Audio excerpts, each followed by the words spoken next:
Chasing the Purim Ball, a retelling of the Esther story, and although the characters may be familiar to you, they will be told today from the perspective of the animals of Rabbi Jana's Hebrew classes from 5784. You may recognize King Achashverosh and his lovely bride, Queen Vashti, and the beautiful Esther, her uncle Mordecai, and the soldiers of King Achashverosh. There are other characters, but we'll introduce you to them later. But please remember, you are hearing this story from the voices of the animals themselves. I wonder why all the Jews are so happy. You silly goose, it's because of Purim. Purim? Where? Purim is a holiday that celebrates the Jews' victory. I'm confused. Tell me more. It all started in Persia. When was this? It was 356 BC or 360 BC, somewhere around there. There was a perfectly wonderful party in Persia. They were all wearing the latest party fashions. The party was awesome. There was a bunch of wine and cakes and doggy treats too. There was plenty of catnip too. How long did these parties last? The party went on for 180 days. That's my kind of party. The king wanted to show off. What did he show off? I bet he got a new cat that could eat 10 pounds of catnip.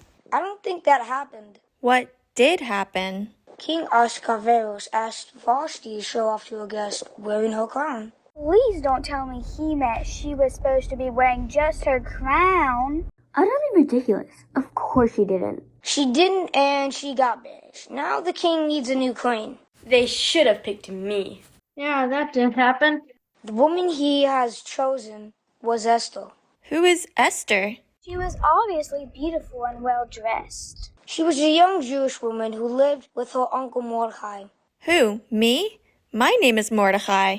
It was us furry Mordecai. I was there. He was my greatest buddy. He told her not to say that she was Jewish, not even to the king. Mordecai walked around the palace gates every day.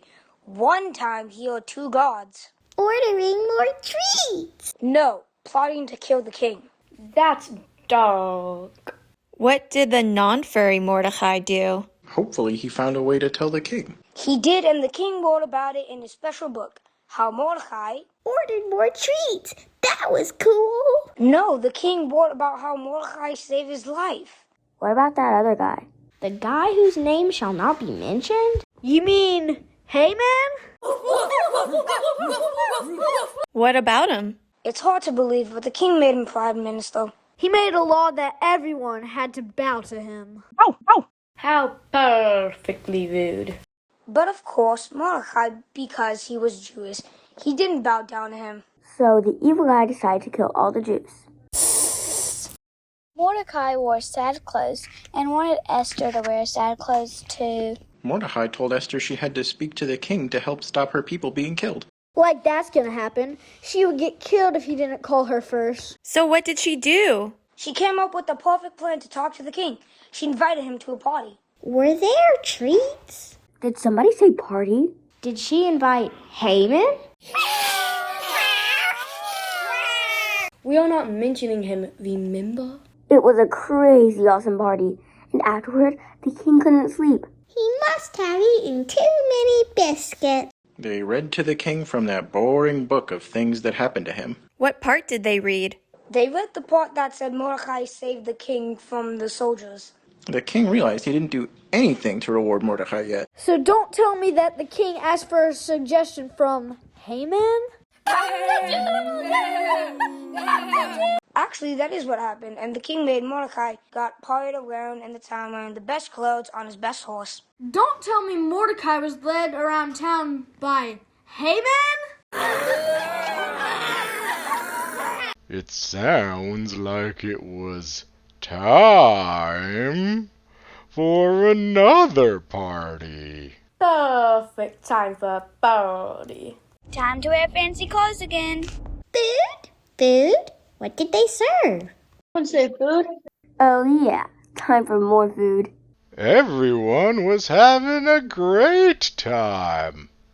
Except Queen Esther looked really sad. Why was she so unhappy? The king asked her the same thing. Esther said that someone was trying to kill her and her people. That took a surprising turn for a party. The king wanted to know who was sticking up his kingdom with that mess. You'll never guess who Queen Esther pointed to. I bet I can guess. Haman. Good call. The king decided to hang Haman. The Jews were relieved. Sounds like a perfect ending. Perfect. It was time to party. Yay. Right.